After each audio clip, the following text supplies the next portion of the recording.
Hello friends, welcome to my channel. Friends, protein से हम अपने हैंड रिटन का क्वेश्चन लेकर के आए हैं, जैसे आप लोगों को पिछले वीडियो में दिए हैं। ठीक, आप लोगों को जहाँ नहीं समझ में आएगा मैं खुद बोल रही हूँ, आप लोग सुनते रहिएगा। ठीक है। व्युत्पन्न द्वितीयक प्रोटीन के उदाहरण कौन कौन है? तो पेप्टॉइड और पॉलीपेप्टाइड। ठीक है।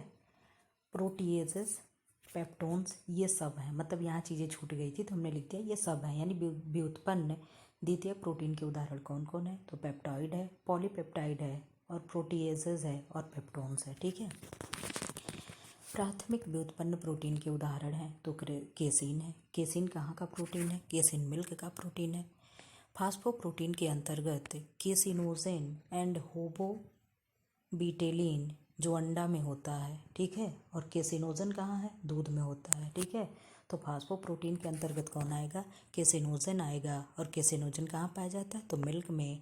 और होबोविटेलिन वहाँ पाया जाएगा, तो होबोविटेलिन कहाँ है? अंडा में पाया जाता है। ग्लूटेनिन है तो क्या है? एक साधारण प्रोटीन है। किस में पाया जाता है? गेहूँ में पाया जाता है। ठीक है। लैक्ट एल्ब्यूमिन दूध का प्रोटीन है। ठीक है। लैक्ट एल्ब्यूमिन क्या है? दूध का प्रोटीन है। फल एवं साग सब्जियों में निकृष्ट प्रोटीन पाया जाता है, यानी निकृष्ट कोटि का प्रोटीन पाया जाता है। अनाजों में लाइसिन की कमी रहती है और मिथियोनिन की अधिकता होती है। ठीक है। ग्लाइसिन है, आंशिक आवश्यक अमीनो अम्ल है। अब आंशिक आवश्यक अमीनो अम्ल और कौन कौन से हैं? थायरॉक्सिन है, सिस्टीन है, एरोसिन है, और सेरीन है। ये सब कौन है? आंशिक आवश्यक अमीनो अम्ल हैं। ठीक है। अत्यधिक तेज आंच पर पके प्रोटीन का पाचन देरी से होता है। ठीक है। इसीलिए कहते हैं जब भी कोई भी खाना बनाओ, मांस मछली वगैरह बनानी चाहिए तो क्या है, उसे हल्के फ्लेम पे बनानी चाहिए, स्लो फ्लेम पे बनानी चाहिए। नहीं तो क्या होता है? प्रोटीन कोगुलेट हो जाता है। ठीक। तेज आंच पर प्रोटीन जम जाती है, यानी कोगुलेट हो जाता है। ऑपरेशन में प्रोटीन की मांग क्या होती है? बढ़ जाती है। बुखार लगता है उसमें भी प्रोटीन की मांग बढ़ जाती है। अब यहाँ क्या है? क्वेश्चन कैल्शियम से दिया हुआ है। कैल्शियम की कमी से क्या होता है? तो कैल्सिफिकेशन कहलाता है। कैल्शियम का कमी क्या कहलाएगा? कैल्सिफिकेशन कहलाएगा। नॉर्मल कैल्शियम कितनी है? 9 से 11 mg प्रति ml, यानी प्रति 100 ml ब्लड में। अगर 100 ग्राम 100 ml आप ब्लड लेती हैं तो उसमें कितना रहेगा कैल्शियम? 9 से 11 mg कैल्शियम है तो कितना है? सामान्य माना जाएगा। और 13 से 15 ml 100 ml ब्लड में अगर 13 से 15 mg है तो क्या माना जाएगा? ये किसका है? ये ब्लड का हीमोग्लोबिन का स्तर है। ठीक है। मानव शरीर में सर्वाधिक मात्रा किसकी होती है? कैल्शियम की होती है। हमारे शरीर में मिनरल्स कितने होते हैं? मिनरल्स का भाग 4% होता है। ठीक है। और इन 4% में भी 2% इकलौता कौन होता है? तो कैल्शियम होता है। ठीक। हमारे शरीर में देखिए, यहाँ दे दिया, हमारे शरीर में कुल वजन का 4% भाग क्या होगा? खनिज लवणों का बना है, जिसमें 2% भाग कैल्शियम का है और शेष 2% अन्य खनिज लवणों का है। शैशवावस्था में कैल्शियम एंड फास्फोरस का अनुपात होता है तो 1:1 होता है। ठीक है। कैल्शियम के अवशोषण में विटामिन डी सहायक होता है, जबकि Mg यानी मैग्नीज क्या होता है? बाधक होता है। कैल्शियम प्राप्ति का उत्कृष्ट साधन है भैंस का दूध। मछली से अधिक होगा। ठीक है। यानी भैंस के दूध में क्या होता है? मछली से अधिक होता है। दूध वाले क्वेश्चन को हम बहुत अच्छे से करा चुके हैं, सारा कंपेरिजन करके कि मिल्क का काऊ मिल्क है तो बुफेलो मिल्क है, मदर मिल्क है, और क्या है? गोट है। इन सारे चीज़ों को हम एक में करके करा दिए हैं। आप लोग पीछे वाले वीडियो में जा करके देख लीजिएगा। हम इसीलिए थंबनेल पे, हर थंबनेल में लिख देते हैं कि इसमें कौन कौन से टॉपिक कवर हुई है। ठीक है। दूध है, प्रोटीन है, ठीक है, दाल है, अनाज है, जो भी हम टॉपिक कराते हैं हम सब के ऊपर ऐसे थंबनेल लिखे होते हैं। आप लोग प्लेलिस्ट में जाइए, थंबनेल देखिए, जो चीज़ पढ़ना वहाँ से पढ़ लीजिए। इसलिए हम थंबनेल में ज़रूर इन चीज़ों का जिक्र कर देते हैं कि इसमें कौन कौन से टॉपिक कवर हुए, ताकि आप लोग को खोजने में दिक्कत ना हो। ठीक है। अस्थियों के विघटन की प्रक्रिया क्या कहलाती है? ऑस्टियोपोरोसिस कहलाती है। ऑस्टियोपोरोसिस क्या है? विटामिन डी और कैल्शियम की कमी से होने वाला रोग है। ठीक है। इसमें क्या होता है? ऑस्टियो मतलब हड्डी होती है। ऑस्टियो मतलब हड्डी होती है, और पोर मतलब छिद्र होना होता है। तो जब हड्डियों में छिद्र हो जाता है तो उसे ऑस्टियोपोरोसिस कहते हैं। ये कब होता है? 60+ के लोगों को ये रोग देखने को मिलता है। और इसकी कमी से और एक कौन सा रोग होता है? ऑस्टियोमलेशिया होता है। तो ऑस्टियोमलेशिया में क्या होता है? हड्डी मृदु हो जाती है, यानी सॉफ्ट हो जाती है। ठीक है। कैल्शियम अवशोषण में सहायक विटामिन सी है, ठीक है। क्या होगा? कैल्शियम अवशोषण में सहायक विटामिन सी है, लैक्टोज है और फास्फोरस है। क्या है? विटामिन सी है, लैक्टोज है और फास्फोरस है, ठीक। और बाधक क्या क्या है? तो वसा है, तांबा है, ऑक्जेलिक अम्ल है, मैग्नीज है और रेशे यानी फाइबर है, ठीक है। ये क्या है? ये कैल्शियम अवशोषण में बाधक होते हैं। तिल के बाहरी परत में यानी छिलकों में फैटिक अम्ल होता है। क्या होता है? फैटिक अम्ल होता है। कैल्शियम का अवशोषण छोटी आंत में ठीक प्रकार से होता है जब आंत रस का पीएच क्या होगा? हल्का क्षारीय होता है। जब हल्का क्षारीय होगा तभी ही कैल्शियम का अवशोषण छोटी आंत में होगा, ठीक है। हाइपोपैराथायराइडिज्म, देखिए यहाँ से एरो लगा करके पैरा लिखे हैं। हाइपोपैराथायराइडिज्म की कमी के कारण कैल्शियम की कमी होती, मतलब हाइपोथायराइडिज्म की कमी के कारण से किसके कारण से होगा? तो कैल्शियम की कमी के कारण होता है। कैल्शियम अवशोषण में बाधक तत्व हैं तो कैफीन है, फाइटिक अम्ल है और अम्लीय भोजन है, ठीक है। और कैल्शियम वर्क क्या करता है? तो हड्डियों के निर्माण में सहायक होगा, मसल्स के कॉन्ट्रैक्ट में सहायक होगा, ठीक है। और क्या होगा? रक्त जमाने में, ग्रोथ में सहायक होगा, नर्वस सिस्टम में सहायक होगा, यानी तंत्रिका तंत्र में। स्रोत क्या क्या है? दही, दूध, ब्रोकली, सनफ्लावर बीज, मछली, पनीर इत्यादि, ठीक है। ये क्या है? सब कैल्शियम के गुड सोर्स यानी गुड रिचर सोर्स माने जाते हैं, ठीक है। अब ये क्या है? लीवर डिजीज, ठीक है। लीवर डिजीज से जो भी प्रश्न यहाँ बन सकते थे हम लिखे हैं, उसको आप लोगों के साथ शेयर कर रहे हैं। यकृत के रोगग्रस्त होने के बाद प्रकट होने वाले सर्वप्रथम लक्षण क्या है? तो पीलिया होता है। क्या होता है? जॉन्डिस होता है यानी पीलिया होता है। वायरल हेपेटाइटिस पीलिया है। क्या है? वायरल हेपेटाइटिस क्या है? पीलिया है, जो वायरस संक्रमण से होता है। पित्त नली में बाधा उत्पन्न होने पर पित्त रस पाचन संस्थान नहीं पहुंचकर सीधे रक्त में पहुंच जाता है तो इसको क्या कहते हैं? इसको ओबेसैक्टिव पीलिया कहते हैं। इसको क्या कहते हैं? ओबेसैक्टिव पीलिया कहते हैं, ठीक है। विषाक्त पदार्थ के सेवन से जब यकृत कोशिकाएं निष्क्रिय हो जाती हैं तो यह पीलिया को हिपैटोसेलुलर हेपेटाइटिस कहते हैं। क्या कहते हैं? विषाक्त पदार्थ के सेवन से जब यकृत की कोशिकाएं क्या हो जाती हैं? निष्क्रिय हो जाती हैं तो इस पीलिया को क्या कहते हैं? हेपेटोसेलुलर कहते हैं, हेपेटाइटिस कहते हैं। हमने एक बार आप लोगों को बताया था एक वीडियो में कि जहाँ हिपेट शब्द दे दे वहाँ आपको क्या लगेगा कि ये लीवर संबंधी बात हो रही है, ठीक है। तो यहाँ हिपेटो दिया है, अगर यहाँ लीवर डिजीज ना लिखा होता तो भी आप लोग समझ जाते कि लीवर से संबंधित पढ़ाई जा रही है, ठीक है। ये नेक्स्ट वीडियो है मेरे उसका, अरे सेकेंड वीडियो मेरे हैंड रिटन नोट्स का। अगर आप लोगों को अच्छा नहीं लगेगा कहोगे तो मैं इसे बंद कर दूंगी, ठीक है। कि राइटिंग कैसी है, उल्टी सीधी जो भी चीज़ें होगी, आप लोग जो भी होगा कमेंट बॉक्स में कमेंट करिएगा। पीत ज्वर के कारण उत्पन्न होता है, क्या होता है? हीमोलाइटिक पीलिया। क्या होता है? हीमोलाइटिक पीलिया। पीलिया भी देखिए बहुत प्रकार के हो रहे हैं, ठीक है। विषाक्त पदार्थ के सेवन से जब यकृत निष्क्रिय हो जा रहा है तो हेपेटोसेलुलर हेपेटाइटिस। और यहाँ क्या है? ऊपर क्या दिया था? किसकी कमी से हो रहा? पाचन संस्थान में अगर सीधे पित्त नली बाधा पहुँचा रही है, पित्त रस का पाचन संस्थान में नहीं जा रहा है तो ओबेसैक्टिव पीलिया हो रही है, ठीक है। और फिर यहाँ क्या दे रहा है? पीत ज्वर के कारण उत्पन्न होता है, हीमोलाइटिक पीलिया हो जाता है। इसमें आरबीसी बहुत अधिक संख्या में टूटता है या नाश होने लगता है। Vitamin B12, B6, K, D, E, K and glycogen store होते हैं किसमें? लीवर में। यानी लीवर में क्या क्या स्टोर होता है? विटामिन B12 होता है, B6 होता है, विटामिन A, D, E के यानी जितने फैट सोलुबल विटामिन होते हैं वो सब होते हैं, और ग्लाइकोजन भी होता है। ग्लाइकोजन कितना स्टोर होता है? तो 200 ग्राम क्या होता है? ग्लाइकोजन स्टोर होता है, ठीक है। ये सब कहाँ होते हैं स्टोर? तो हमारे लीवर में होते हैं। पीलिया में जब रोगी बेहोश हो जाता है तो शरीर में प्रोटीन की मांग घट जाती है, ठीक है। क्योंकि पित्त निष्क्रिय है, कोमा में है तो भी प्रोटीन कम देना चाहिए या नहीं देना चाहिए। पीलिया में वसा एंड प्रोटीन कम देना चाहिए। क्या? वसा यानी फैट एंड प्रोटीन क्या है? कम कर देनी चाहिए। पीलिया में कैलोरी की मांग कम हो जाती है। कितनी क्या हो जाती है? कम हो जाती है। हेपेटिक कोमा में वसा की मांग शून्य हो जाती है, ठीक है। यकृत में दोष होने पर हेपेटाइटिस बी होता है। क्या होता है? हेपेटाइटिस बी होता है। यकृत द्वारा संश्लेषण लाइपोप्रोटीन फास्फोलिपिड और कोलेस्ट्रॉल का, ठीक है। यकृत मतलब किसका किसका संश्लेषण करता है, तो लाइपोप्रोटीन का करेगा, फास्फोलिपिड का करेगा और कोलेस्ट्रॉल का करता है, ठीक है।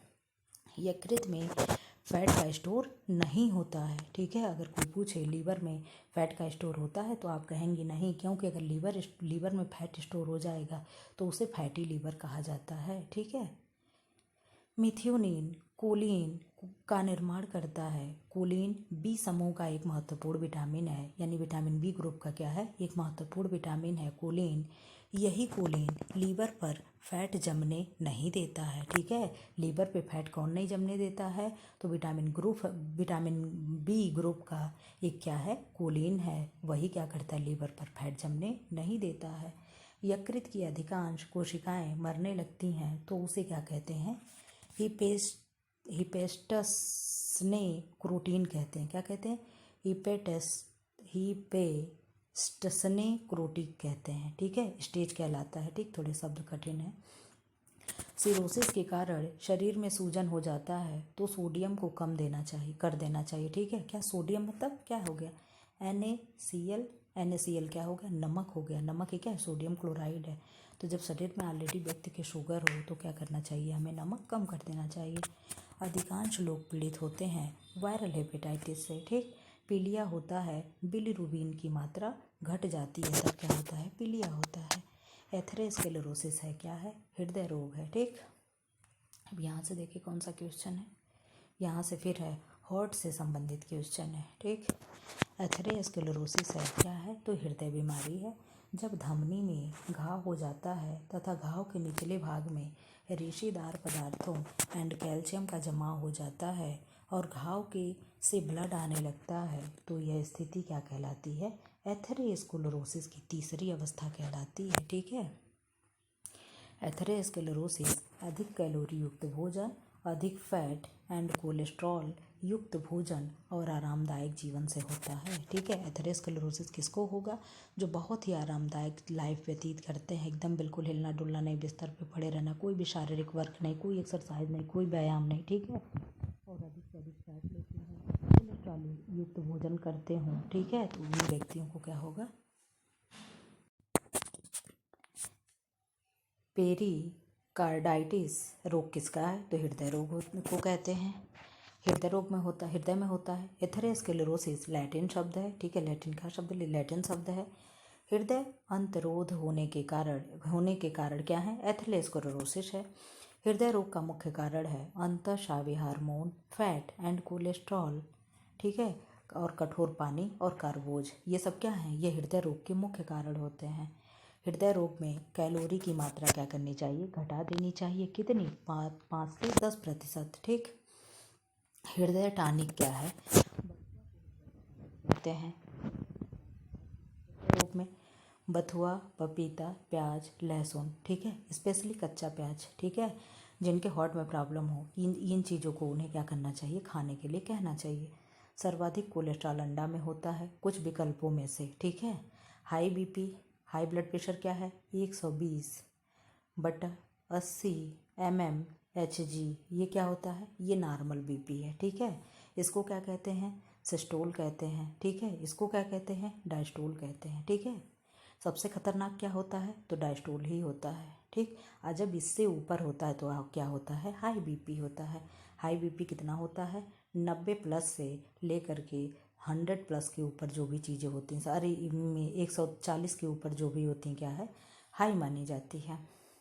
हृदय का बायां निलय संकुचित होता है तो रक्त नलियों में धमनियों में जाता है, ठीक है। रक्त नलियों से कहाँ जाता है, धमनियों में जाता है। इस समय रक्तचाप सर्वाधिक होता है, इसे ही सिस्टोल कहते हैं, ठीक है। सिस्टोल क्या है, 120 जो है ये क्या है, सिस्टोल है, ठीक है। डायस्टोलिक स्थिति में रक्तचाप सबसे कम होता है। डायस्टोलिक एंड सिस्टोलिक के बीच के अंतर को पल्स यानी प्रेशर कहते हैं, ठीक है। पल्स रेट जानते हो ना आप लोग, पल्स रेट भी 72 होता है। हार्ट बीट और पल्स रेट दोनों क्या होते हैं, साथ साथ चलते हैं। पहले जब बीपी वाली मशीन नहीं थी, बीपी वाली मशीन को क्या कहते हैं, स्फेग्नोमैनोमीटर कहते हैं, ठीक है। तो जब स्फेग्नोमैनोमीटर नहीं आया हुआ था, आविष्कार नहीं हुआ था, तब क्या करते थे वैद्य जी लोग, हाथ की हमारे ये क्या है, ये मान लो इस तरीके से हम हाथ बना दिए, ठीक है। ये क्या है, हाथ हो गया, ठीक। तो यहाँ पे ये जो होता है, यहाँ पे लोग पकड़ते थे, ठीक है। तो ये क्या है, यही पल्स रेट है, ठीक है। यहाँ पे जब इस तरीके से अंगूठा और उंगली लगा के चेक करते थे तो यहाँ से पता चलता था कि क्या है, कितने बार वो गिनते थे पकड़ करके कि क्या इनका हार्ट बीट सही चल रहा है। तो वही पल्स और हार्ट बीट क्या होते हैं, बराबर होते हैं। 72 टाइम। सर्वाधिक घातक रक्तचाप डायस्टोलिक होता है। क्या होता है, डायस्टोलिक होता है। जो नीचे का होता है, नीचे में डाउन मतलब डायस्टोलिक, इस तरीके से आप लोग याद कर लीजिए, ठीक है। तो जो डायस्टोलिक होती है वो क्या है, सर्वाधिक घातक होती है। तीव्र रक्तचाप होता है तो 120 से प्लस, ठीक है, यानी 130 140 जो भी होता है तो क्या होता है, तीव्र रक्तचाप माना जाता है। हाई बीपी में कैलोरी मान 5 से 10% घटा देनी चाहिए और हाई बीपी में सोडियम की मात्रा कम कर देनी चाहिए, यानी नमक व्यक्ति को कम कर देना चाहिए, ठीक है। तो ऐसा हो जाता है मेरे साथ। अब यहाँ से आप लोगों के लिए कुछ और लेकर आए हैं। ये आप लोगों को शायद खुशी पहुँचाए देख करके या दुख, अब हम नहीं जानते हैं, ठीक है। ये बेबी से रिलेटेड जितने भी क्वेश्चन बन पा रहे थे हम वो बना करके ले आए हैं, ठीक है। लेके आए हैं ये इस तरीके से हम बना कर पढ़े थे, ठीक है। तो वो आप लोग के सामने बस मैं रख रही हूँ, ठीक। अब तक तो मैं बुक लाई थी, लेकिन सोचे जब एक दिन नोटबुक उठाए तो हमें लगा कि ये सारी चीज़ें आप लोग के साथ शेयर कर दे, शायद आप लोग को अच्छा लगे। अगर ना अच्छा लगे तो कमेंट बॉक्स में बता दीजिएगा, मैं इसे फिर लाना बंद कर दूँगी, ठीक है। बेबी से रिलेटेड जितनी भी चीज़ें हैं, ठीक, कि वो कब चलना सीखता है, कब दांत निकलते हैं, मतलब जो भी चीज़ें होती हैं छोटी मोटी वो लिखे हैं, ठीक। देखिए यहाँ क्या है, जन्म के समय वजन कितना होता है, तो 2.5 से 3.5 kg, 6 माह में 2 गुना हो जाता है। 9 माह से 1 वर्ष में 3 गुना हो जाता है। और पाउंड में 5.5 से 9.5 मतलब भार हो जाता है पाउंड में, ठीक है। अब यहाँ क्या है, 1.5 से 2 साल में खेलना कूदना सीढ़ियाँ चलना शुरू कर देता है। इसे 5 से 6 माह में करवट बदलना, सहारा पाकर बैठना, पेट के बल घिसकना, ठीक है। 18 से 16 घंटा सोता है, ठीक है। फिर क्या है, 1 वर्ष तक सामाजिक, बच्चे असामाजिक होते हैं, ठीक। 6 से 8 माह में घुटने चलने लगते हैं और 7 माह में बैठना शुरू कर देते हैं। फिर क्या है, बच्चे 1.5 से 2 वर्ष में ईर्ष्या उत्पन्न होती है उनके अंदर। फिर इधर क्या है, 8वें माह में वो अपना नाम पहचानने लगते हैं। 1 वर्ष में 4 से 5 शब्द बोलने लगते हैं, ठीक है। क्या करते हैं, 4 से 5 शब्द बोलने लगते हैं। 4 से 5 माह में लोगों के हाव भाव समझने लगते हैं। जन्म के समय सामान्य लंबाई कितनी होती है, तो 14 से 20 इंच या 19 से 22 इंच, ऑप्शन के हिसाब से आप लोग आंसर करिएगा। 14 से 20 भी सही माना जाएगा और 19 से 22 भी सही माना जाएगा, ठीक है। बहुत किताबों से देख करके, बहुत लोगों से पढ़ करके ये नोट तैयार किए हैं, तो इसको आप लोग सही ही मानिएगा। 35 से 50 सेंटीमीटर कितनी लंबाई होती है, ठीक है। अच्छा, इंच में या सेंटीमीटर में है, क्या है, 35 से 50 सेंटीमीटर और 48 से 50 सेंटीमीटर के बीच में जो भी ऑप्शन आए तो क्या कर देंगे, आप सही कर देंगे। अब यहाँ क्या है, 3 माह में माँ को देखकर मुस्कराता है बच्चा। जन्म के समय भार का 6 से 7% वजन प्रथम 7 दिनों में घट जाता है। क्या होता है, जन्म के समय भार कितना होता है, 6 से 7% घट जाता है और 7 दिनों में क्या होता है, 7 दिनों में घट जाता है, परंतु 10वें दिन तक अधिकांश बच्चे अपना वजन क्या करते हैं, प्राप्त कर लेते हैं, ठीक है। 10वें दिन में क्या करेंगे बच्चे, अपना अधिकांश वजन प्राप्त कर लेते हैं। अब यहाँ क्या है, 2 वर्ष तक सामाजिकता का विकास नहीं हुआ होता है, ठीक है। अब ये क्या है, 2 वर्ष में प्रतियोगिता प्रारंभ हो जाती है, ठीक। अब यहाँ चीज़ें खत्म, यहाँ फिर आ जाइए। धड़कन, शिशु का धड़कन होता है तो 130 से 150 प्रति मिनट, ठीक है। शरीर के छोटे छोटे रोए यानी जो बाल होते हैं उसे क्या कहते हैं, लेनोवो कहते हैं। पहला मल क्या होता है, तो मोकेनियम कहलाता है या जातविष्टा कहते हैं, ठीक है। हिंदी में क्या कहते हैं, जातविष्टा कहते हैं। इंग्लिश में मोकेनियम कहते हैं। उसका कलर क्या होता है, काले और हरे रंग का होता है। कितने दिन तक आता है, 3 से 4 दिन तक ये क्या होता है, बच्चों को इस तरीके का मल आता है। जन्म के कितने देर बाद बच्चा मल करता है, तो 1 घंटे बाद बच्चा क्या करता है, मल करता है। 2 वर्ष तक सभी दांत निकल आते हैं, ठीक है। सिर का आकार पूरे शरीर का 1/4 होता है। कितना होता है, 1/4 होता है। दांत कितने, दूध के दांत की संख्या कितनी होती है? 20 होती है, ठीक है। कितनी होती है? 20 होती है। 6 से 8 माह में दांत निकलना शुरू हो जाता है। कितना? 6 से 8वें महीने में दांत निकलना शुरू हो जाता है। और फिर क्या है, 8 से 9 वर्ष में स्थायी दांत निकलने लगते हैं। 12 से 16 वर्ष तक 25 दांत निकल आते हैं, ठीक है। ये क्या था? ये छोटे बच्चों से संबंधित था। अब आप लोग इधर आ जाइए, क्या है? पारिवारिक साधनों का वर्गीकरण। इधर दिया है मानवीय साधन, इधर दिया है अमानवीय साधन, ठीक है। तो मानवीय साधन में क्या होगा? प्रवीणता, ठीक, यानी निपुणता, रुचि, शक्ति, ज्ञान, समय, योग्यता, ठीक है। ये क्या है? अब यहाँ दिया है अमानवीय साधन। तो अमानवीय साधन धनराशि हो गई, यानी पैसा हो गया, सामुदायिक सुविधाएं हो गई और भौतिक वस्तुएं हो गई। सामुदायिक सुविधाएं मतलब समझते हैं आप लोग, जैसे स्कूल हो गया, अस्पताल हो गया, बैंक हो गया, पार्क हो गया, ठीक है। मतलब जो पब्लिक, जैसे क्या हुआ, पार्क में आप गए, अस्पताल गए, आप स्कूल गए, वहाँ पे क्या है? हमारे डॉक्टर के यहाँ, आप लोग कहते होंगे ना, हमारे जहाँ से हमारी दवाई होती है वही डॉक्टर के यहाँ, ठीक है। हमारे स्कूल में, ठीक है, तो हम भी वहाँ जाएंगे तो हम भी कहेंगे हमारे अस्पताल में, हमारे स्कूल में, ठीक है। वो क्या है? वो सबकी है। सामुदायिक मतलब जो सबकी चीज़ें हैं, ठीक है। इसीलिए शौचालय पे क्या है? सामुदायिक शौचालय लिखा होता है। तो क्यों लिखा होता है? क्योंकि वो सबका है ना, कि किसी व्यक्ति विशेष का। लेकिन अगर आपका घर होगा, मैं आपके घर जाऊँगी तो कहूँगी आपके घर पे गए थे, ठीक है, उनके घर गए थे। आप मेरे घर, तो मैं, हम ये तो नहीं कहेंगे ना हम अपने घर गए थे, ठीक। तो यही क्या है? सामुदायिक चीज़ें होती, भौतिक वस्तुएं, यानी जो भी हमारे घर में एसी, फ्रिज, कूलर, टीवी वगैरह सब क्या है? भौतिक संसाधन यानी वस्तुएं होती हैं, ठीक। अब यहाँ क्या है? पारिवारिक आय के प्रकार, ठीक है। पारिवारिक आय के प्रकार कौन कौन से हैं? थोड़ा जूम कर लें, क्या क्या जूम करें? हमारा तो आजकल 2-3 दिन से न जाने क्या हो जा रहा है, मेरा मोबाइल में कुछ भी हो जा रहा है। इतना दूर वीडियो शूट कर चुकी होती हूँ, उसे फिर एडिट भी नहीं कर पाते हैं। ये क्या है? परिवार की, अब यहाँ कुछ हो गया। परिवार की मुख्य आय मुख्य रूप से 4 प्रकार की होती है, यानी परिवार के आय के प्रकार, ठीक है। ये हम लोगों में बहुत दिक्कत होता है, इसलिए लेकर आए अलग से। सब 9th और 10th के बुक से है, कोई 9th का है, कोई 10th का है। पारिवारिक आय यानी फैमिली इनकम क्या है? मौद्रिक आय। मौद्रिक आय में क्या है?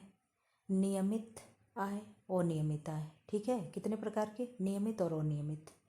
वास्तविक आय। वास्तविक आय में क्या है? प्रत्यक्ष आय और अप्रत्यक्ष आय, इन सबका भी विस्तार से भी लाए हैं। मानसिक आय और कुल आय, ठीक है।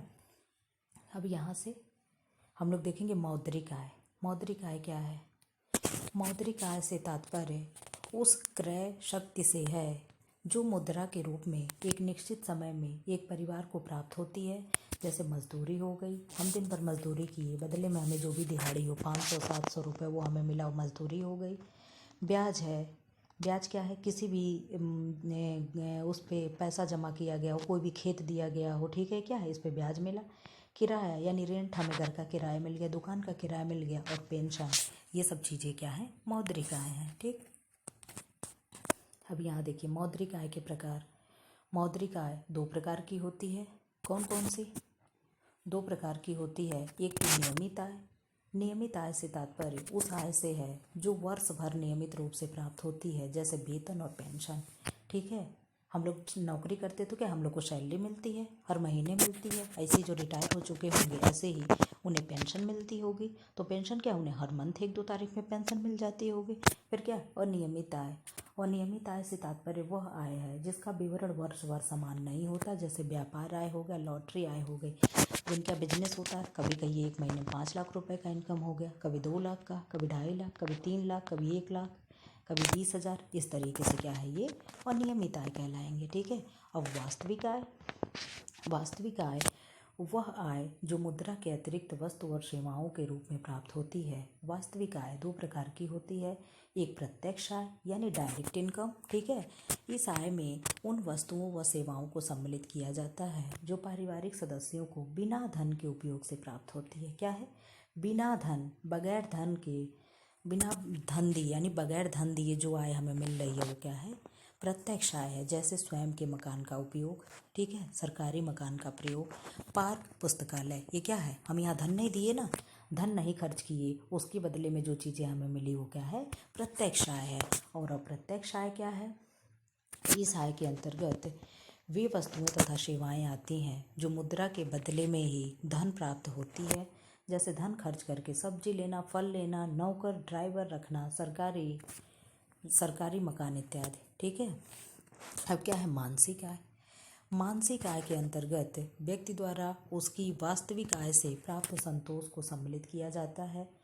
इसे मापना संभव नहीं है, इसको सिर्फ अनुभव किया जा सकता है। मानसिक आय यानी साइकिक इनकम। ठीक है, कि हम कपड़े लेकर आए, ठीक, हम 1500 का सूट खरीद कर लेकर आए और हमें क्या हुआ, वो सूट मुझे अच्छा नहीं लगा, हम पहने नहीं, तो क्या हुआ, हमारा पैसा व्यर्थ चला गया। ठीक है, मन ही मन कोसते क्यों खरीदे, क्यों क्या किए, किसके कहने पे ले लिए। ठीक है, तो क्या हुआ, ये मानसिक आय नहीं है। ठीक, यही मानसिक आय के अंदर जैसे हम संतुष्ट नहीं हुए। ठीक, और जो पैसा खर्च कर, अगर हम 500 रुपये का सूट लेकर आ रहे, बहुत अच्छा, हम पहन के एकदम खुश हो गए, तो क्या है, वो हमें मानसिक संतुष्टि मिल गई। ठीक है, तो क्या है, इसको सिर्फ अनुभव किया जा सकता है। उदाहरण के लिए पैसा खर्च करके चाय पीने पर एक व्यक्ति को ज़्यादा संतुष्टि होती है, दूसरे को कम, अतः ज़्यादा संतुष्टि वाले व्यक्ति की मानसिक आय ज़्यादा होगी। ठीक है। कुल आय। कुल आय क्या है, कुल आय के अंतर्गत जिसमें मानसिक आय सम्मिलित नहीं है, वास्तविक आय और मुद्रा का वह भाग सम्मिलित होता है जो कि आर्थिक वस्तुओं में परिवर्तित नहीं होता, इसलिए वह वास्तविक आय का भाग नहीं होता। इसके अंतर्गत परिवार के प्रमुख की आमदनी तथा अन्य सदस्यों की आमदनी भी सम्मिलित रहती है। अब ये देखिए आप लोग, वायु का संगठन। ठीक, ये हम लोग के चैप्टर में आता है, ये मत कहिएगा कहाँ से लेकर आ गए। ठीक है, वायु का संगठन क्या दिया है, यह निर्विवाद सत्य है कि वायु अनेक तत्वों का मिश्रण है। ठीक है, वायु क्या है, अनेक तत्वों का मिश्रण है। प्राणदायिनी वायु में लगभग 20% अर्थात 1/5% भाग ऑक्सीजन होती है। इसके अतिरिक्त इसमें हाइड्रोजन, कार्बन डाइऑक्साइड, नाइट्रोजन आदि गैसें भी होती हैं। सामान्यतः शुद्ध वायु में गैसों का अनुपात निम्न प्रकार का होता है। कौन कौन प्रकार की गैस होते हैं, नंबर 1 ऑक्सीजन, ठीक है, 20.95%। ठीक, nitrogen 70.08%, 78.08%, carbon dioxide 0.03%, ozone 0.2%। Ozone का सूत्र क्या है, O2 है। कार्बन डाइऑक्साइड का सूत्र क्या है, CO2 है। नाइट्रोजन का सूत्र क्या है, N2 है। और ऑक्सीजन का क्या है, O2 है। ठीक है, ये भी आप लोग जानते चलिएगा। हाइड्रोजन का क्या होगा, H2 होगा। ठीक है, तो हाइड्रोजन कितना होगा, 0.01%। ठीक है, तो ये क्या है, ये हमारे वायुमंडल में पाए जाने वाले गैस हैं। अब सुन लीजिए, वायुमंडल में हम लोग ग्रहण कितना कर रहे हैं, ऑक्सीजन 21% मान लीजिए, मोटी मोटा। ठीक है, 21%। और बाहर कितना निकालेंगे, 16%। ठीक, इस चीज़ को सुनते चलिएगा। नाइट्रोजन हम लोग कितना इनटेक कर रहे हैं, 78%। निकालेंगे कितना, 78%। ठीक है, टोटल कितना हुआ, टोटल हुआ 1% भी कहीं इधर उधर नहीं हुआ। इसी तरीके से कार्बन डाइऑक्साइड हम लोग कितना इनटेक कर रहे हैं, 0.03%। ठीक, और बाहर कितना निकालेंगे, 4%। ठीक है, यही कार्बन डाइऑक्साइड हम लोग क्या कर रहे हैं, ज़्यादा उत्पादन कर रहे हैं, इसीलिए हमारे वातावरण में क्या है, गर्मी बढ़ रही है। ठीक है, अब यहाँ के बाद देखिए क्या है, यहाँ से आ गया वस्त्र तंतुओं का वर्गीकरण। ठीक है, इसको तो हम अच्छे से ले आएंगे। ठीक है, वस्तु वाला बहुत जल्दी हम ये फाइबर वाला चैप्टर हम लेकर आने वाले हैं। ठीक, ऐसे ही था, हमने कब फोटो खींच कर आप लोग को पढ़ा दे। क्या है इसमें, प्राकृतिक, कृत्रिम और विशिष्ट। ठीक, प्राकृतिक में क्या है, एक तो वनस्पतिक जगत का है यानी वेजिटेबल है, एक जैविक है यानी एनिमल हो गया, और एक खनिज यानी मिनरल्स हो गया। तो वनस्पतिक में क्या है, कपास है, लीलन है, कापोक है, जूट है, हेम्प है, कायोर है। ठीक है, और क्या है, इस तरीके से बहुत है, पीना है, सीसल है। ठीक है, इसमें बहुत कम दिया है। जैविक है, उसमें क्या है, ऊन है और सिल्क है। ठीक, खनिज में क्या दिया, सोना, चांदी, स्टील और एस्बेस्टस, ये तो सब सेम है। कृत्रिम में क्या है, मानवकृत रेयान है, जिसमें क्या है, नाइट्रोसेल्यूलोज रेयान, विस्कस रेयान और कुप्रामोनियम रेयान। ठीक, विशिष्ट में क्या है, रासायनिक में नायलॉन है, डेक्रान है, आर्लान है, एक्रिलिक है, टेरिलीन है, क्रेस्लॉन है, फाइबर ग्लास है। फाइबर ग्लास के क्या होते हैं, ऑफिस वगैरह में पर्दे बनाए जाते हैं, खिड़कियाँ बनती हैं इससे, मतलब खिड़की रखने के लिए, परिवर्तित, मिश्रित तथा बाल रेशे। ठीक, अब यहाँ पे हम क्वेश्चन लेकर के आ गए हैं। ठीक है, इससे रिलेटेड कुछ क्वेश्चन भी सॉल्व कर लेते हैं। गृह विज्ञान क्या है? तो गृह विज्ञान कला है, विज्ञान है, कला एवं विज्ञान दोनों है, उपर्युक्त में से कोई नहीं। तो क्या होगा? गृह विज्ञान कला एवं विज्ञान दोनों है। ठीक है। गृह विज्ञान के उद्देश्य हैं समय की बचत करना, स्वस्थ शरीर, बजट का ज्ञान, उपर्युक्त सभी। तो क्या होगा? उपर्युक्त सभी होगा। ठीक। गृह विज्ञान को नहीं माना गया घरेलू विज्ञान, गृह अर्थशास्त्र, गृह समाजशास्त्र, गृह कला। तो क्या नहीं माना गया? गृह समाजशास्त्र नहीं माना गया। गृह विज्ञान में अध्ययन नहीं किया जाता पाक क्रिया का, पारिवारिक समायोजन का, आय व्यय का, पारिवारिक कार्यों का। तो क्या नहीं करते हैं? पारिवारिक कार्यों का नहीं अध्ययन करते हैं। गृह विज्ञान उपयोगी है मात्र बालकों के लिए, मात्र बालिकाओं के लिए, बालक एवं बालिकाएं दोनों के लिए, किसी के लिए। तो जहाँ जहाँ मात्र और केवल दिया हो ये चीज़ें ऐसे निगेटिव हो जाती है, कभी नहीं सही होती हैं। ठीक है। गृह विज्ञान में अध्ययन किया जाता है किसका? कृषि कार्यों का, पशुपालन का, पारिवारिक समायोजन का, परिवार नियोजन का। तो क्या होगा?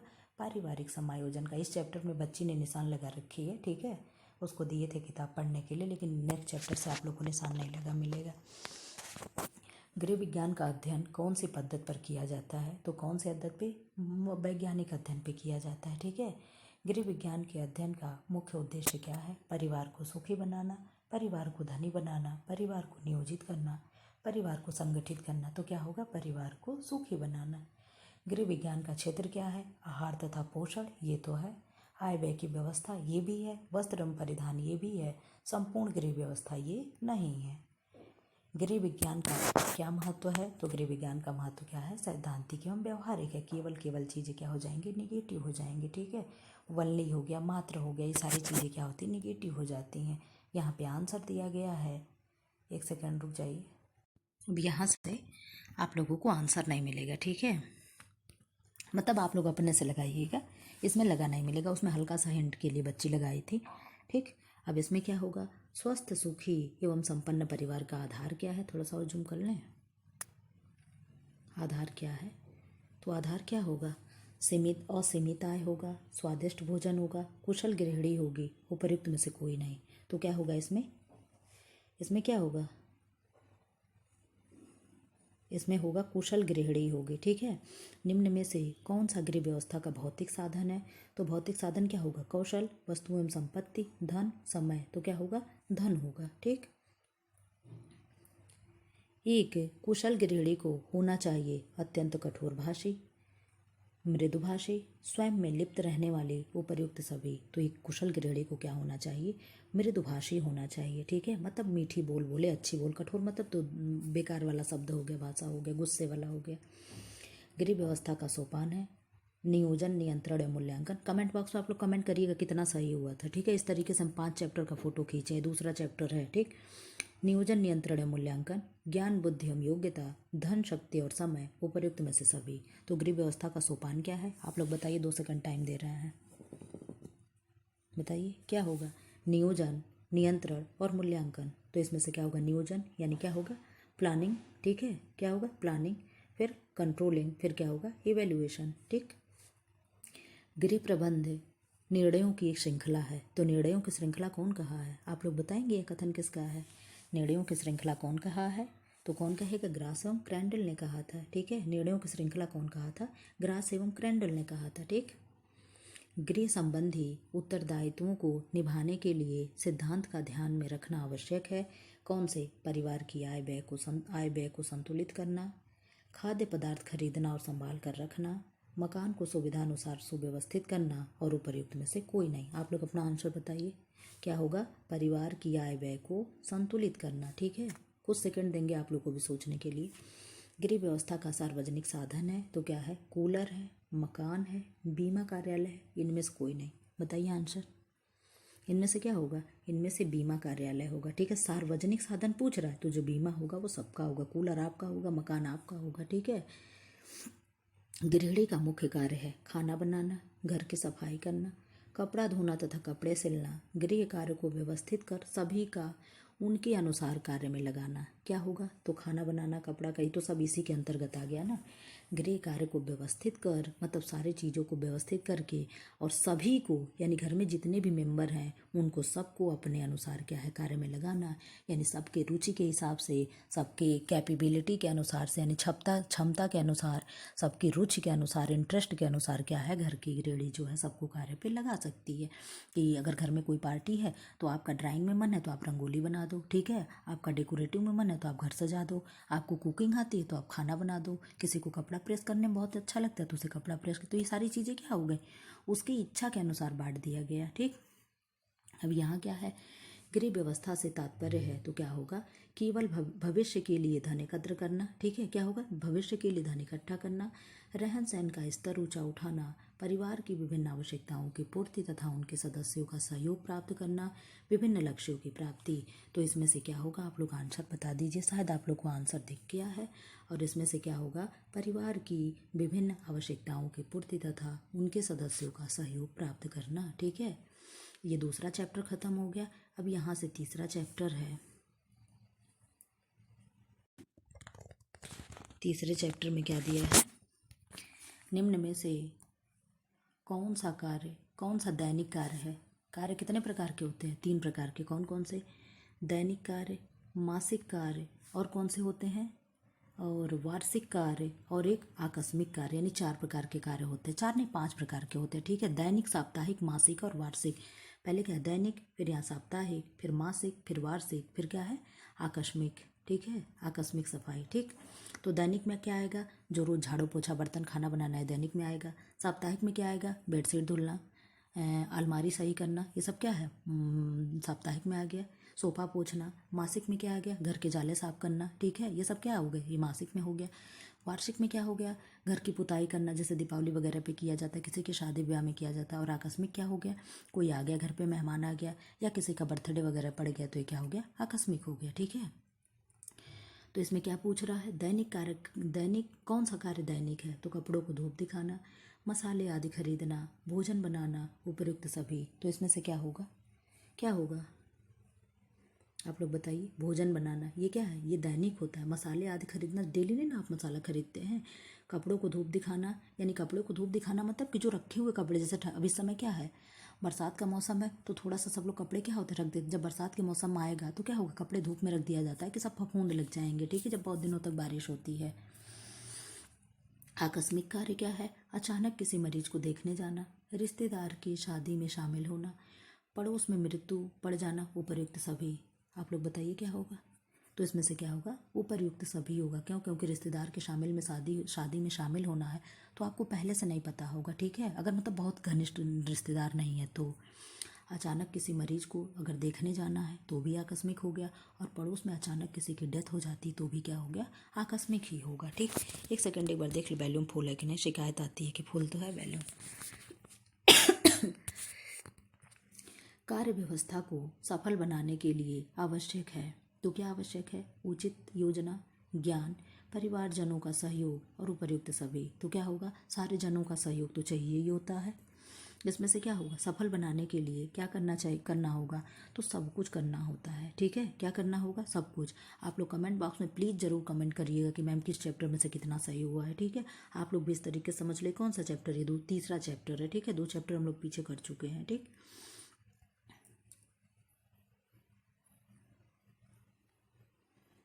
देखिए डिसेंट का है, गृह विज्ञान का बुक। अब किसी दिन अरिहंत का लेकर आएंगे, फिर किसी दिन राजीव का लेकर आएंगे। इस तरीके से आप लोग को सारे क्वेश्चन करा डालेंगे, जितने भी 9, 10, 11, 12 के हैं सब करा डालेंगे। मकान के किराए से प्राप्त आय होती है तो क्या होगी, प्रत्यक्ष आय, अप्रत्यक्ष आय और व दोनों, इनमें से कोई नहीं। 2 सेकंड का टाइम देंगे, आप लोग अपना आंसर चूज कर लें।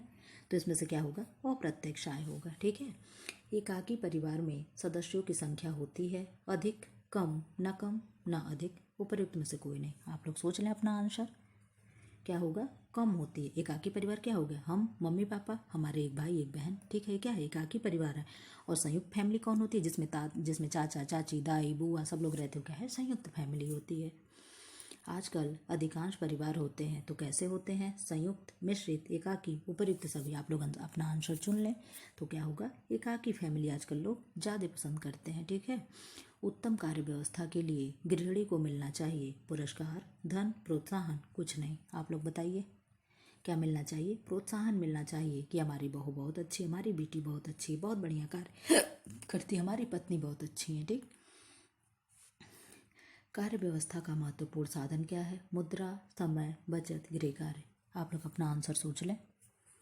कार्य व्यवस्था का महत्वपूर्ण साधन क्या है? तो मुद्रा है, यानी मनी है, यानी पैसा है। ठीक है। अगर ये ना हो तो हम कुछ नहीं कर पाएंगे। साधनों की विशेषता क्या है? सामुदायिक सुविधा, धनराशि, सीमित होना, शक्ति। आप लोग अपना आंसर चूज कर लें। क्या होगा? सीमित होना। ठीक है। साधन क्या होते हैं? सीमित होते हैं। हमारे संसाधन रिसोर्स क्या है? सीमित हैं। और हमारी इच्छाएं क्या है? असीमित है। इच्छाएं क्या है? आज हम बैठे बैठे सपने देख रहे, काश अंबानी की अंटिलिया मेरी होती। ठीक है। तो ये क्या है? ये सपने ही तो देखना है। इस तरीके से क्या है? तो हमारे रिसोर्सेज क्या हैं? असीमित हैं। हमारे पास ज़मीनें कम, आज शहर में ज़मीन खोजिए नहीं मिलेगा। ठीक है। क्या है? हमारे यहाँ अभाव है, लेकिन लोग क्या हैं? ज़्यादा हैं। ठीक है। तो इच्छाएं क्या है? हमारी आक्रांत हैं। ठीक है। आदर्श परिवार होते हैं क्या? पति पत्नी और 2 बच्चे, पति पत्नी व 3 बच्चे, पति पत्नी व 5 बच्चे। तो आदर्श फैमिली कौन है? हम 2 हमारे 2। अब तो ये भी चला गया, हम 2 हमारे 1। ठीक है। अब तो ये फार्मूला चल रहा है। तो क्या है? पति पत्नी और 2 बच्चे। ठीक। 2 बच्चों के जन्म में उचित समयांतर के लिए प्रयोग किया जाता है कॉपर टीका, ऑपरेशन का, इंजेक्शन का, ब्रोसेक्टोमी का। किसका प्रयोग करते हैं? आप लोग बताइए किसका करेंगे? कॉपर टीका। ये क्या है? एक गर्भ निरोधक गोली होती है। भारत में परिवार कल्याण कार्यक्रम के पथ में कौन चीज़ बाधा है? क्या बाधा है? तो धार्मिक एवं सामाजिक भावना, आर्थिक अभाव, प्रशासन, साक्षरता। तो क्या होगी इसमें से? सबसे बेस्ट ऑप्शन क्या है? तो साक्षरता, यानी लिटरेसी होती है। अब लिटरेसी डे कब मनाते हैं? तो 7 सितंबर को क्या होता है? साक्षरता दिवस मनाते हैं। ठीक। क्या होगी? परिवार कल्याण के पथ में बाधा है। इसमें तो आंसर आ दे रहा है। सामाजिक एवं धार्मिक एवं सामाजिक भावना देख लीजिएगा, अगर सबसे वो पूछ रहा होगा तो। लेकिन हमें तो साक्षरता लग रहा है। आप लोग अपने हिसाब से बताइएगा कि मैम इसमें क्या होना चाहिए, ये होना चाहिए कि ये होना चाहिए। आप लोग बताइएगा कमेंट बॉक्स में। अब यहाँ आ गए हम लोग कौन से चैप्टर पे? चैप्टर 4। चैप्टर 4 में क्या दिया है? इच्छा को आवश्यकता के बदलने के लिए, आवश्यकता में बदलने के लिए यह आवश्यक है कि व्यक्ति क्या करे? अपने साधनों का प्रयोग करे, अपने साधनों का प्रयोग ना करे, साधनों के होते हुए भी उसे क्रियान्वित ना करे, उपर्युक्त सभी। तो अगर इच्छा को आवश्यकता में बदलना है, ठीक है, तो क्या होगा? अपने साधनों का हम प्रयोग करेंगे। ठीक है।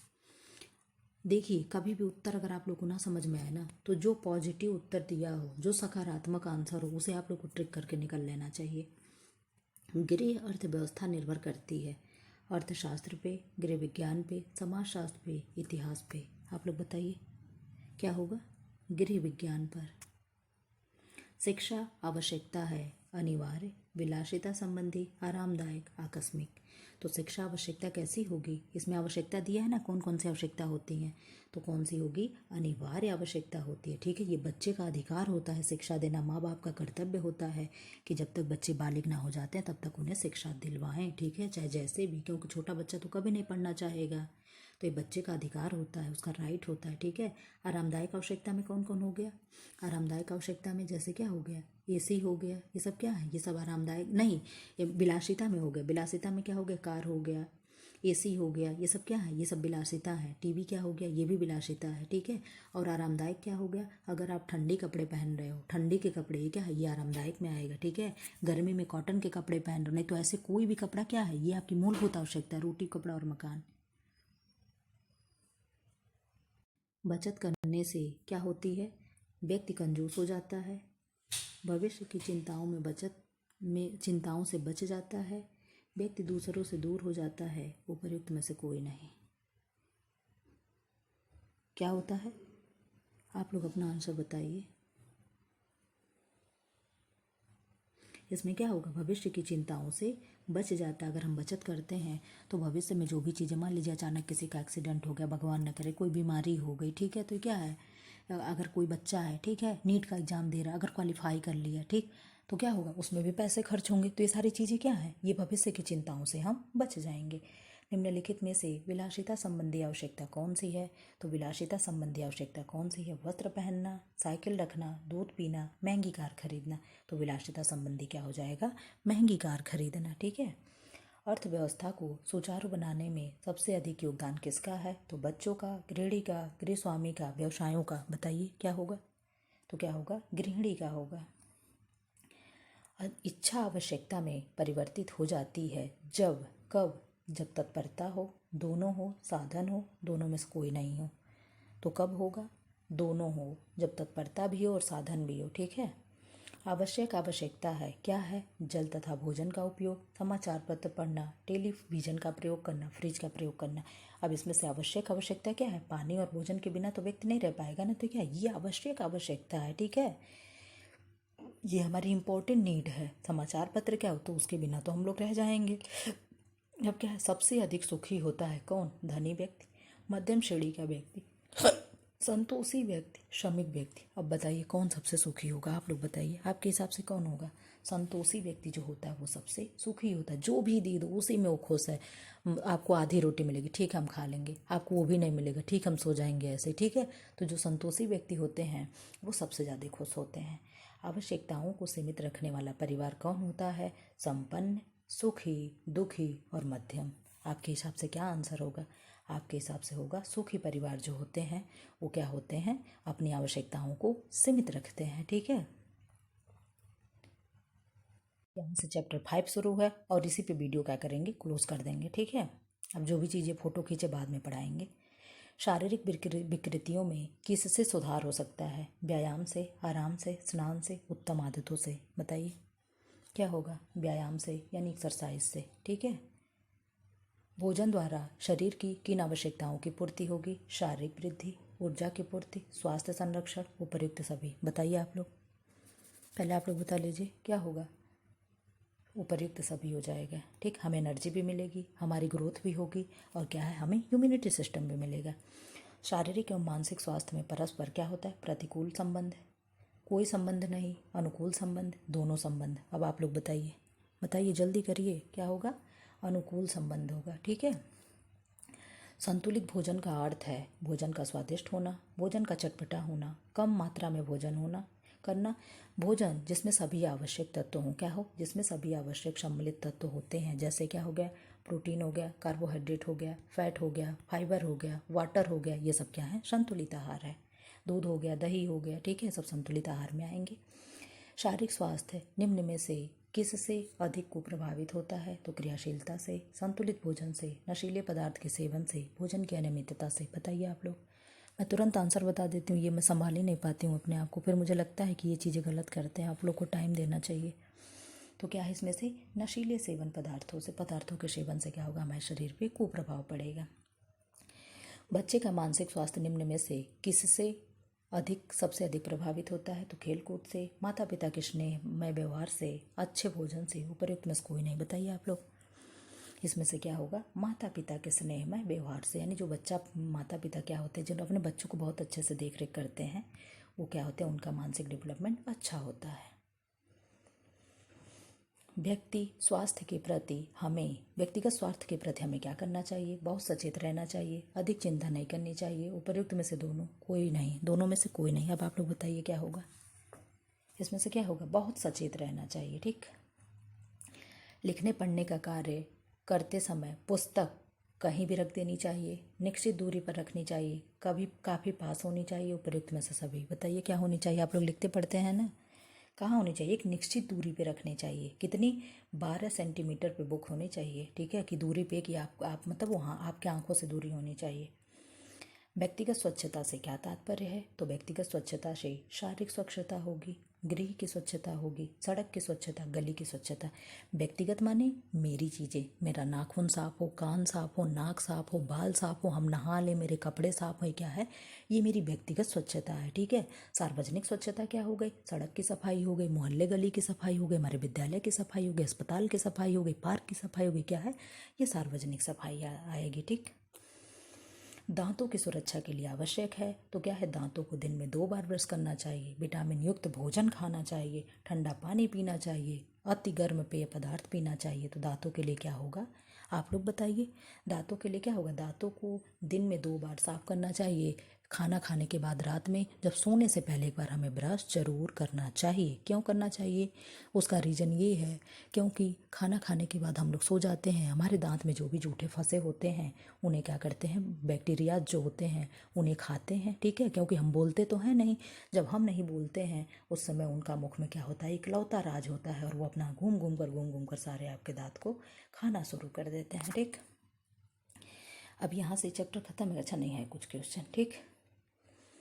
स्वास्थ्य सफलता की कुंजी है, ये कैसे कहा गया है, स्वस्थ व्यक्ति पर्यावरण पर विजयी है, स्वस्थ व्यक्ति निरोगी रहता है, स्वस्थ व्यक्ति प्रभावशाली होता है, स्वस्थ व्यक्ति आकर्षक होता है। बताइए कमेंट बॉक्स में, आप कमेंट करिए, तुरंत करिए। 11 का क्या होगा, स्वस्थ व्यक्ति निरोगी रहता है, ठीक है। थकान यानी ये होगा, ठीक। थकान होने पर क्या करना चाहिए, भोजन, निद्रा और विश्राम, व्यायाम, स्नान। इसमें से क्या होगा, निद्रा और विश्राम करना चाहिए, ठीक है। विटामिन ए की कमी से नेत्रों में कौन सा रोग हो जाता है, तो क्या होगा, बेरी B1, मैरास्मस, प्रोटीन और एनर्जी, ठीक है, यानी कैलोरी, स्कर्वी, विटामिन सी, रतौंधी, विटामिन ए, तो क्या होगा, रतौंधी, ठीक। रात्रि के समय कपड़े पहनना चाहिए, कसे हुए, ऊनी, ढीले, उपयुक्त में से कोई नहीं, तो क्या होगा, ढीले वस्त्र पहनना चाहिए। व्यायाम करने वाला व्यक्ति कैसा होता है, तो व्यायाम करने वाला व्यक्ति कैसा होगा, मोटा होता है, आलसी होता है, कमजोर होता है, स्वस्थ होता है, तो कैसा होगा, स्वस्थ होता है, ठीक। अब देखिए कितना मिनट हो गया, ठीक। अब इसी पे क्या करेंगे, वीडियो पॉज कर देते हैं, ठीक है। कुछ और है क्या, है तो बहुत कुछ लेकिन इसमें नहीं, ठीक, इस वीडियो में नहीं कराएंगे, आपको नेक्स्ट वीडियो में कराएंगे क्योंकि हम गए हैं थक, ठीक है। और ऐसे वीडियो पाने के लिए फ़िलहाल चैनल को लाइक करें, शेयर करें एंड सब्सक्राइब करें, ठीक है। ज़्यादा से ज़्यादा मेरे चैनल को शेयर करें, वीडियो को शेयर करें, चैनल को सब्सक्राइब करें, ठीक है। Thanks for watching.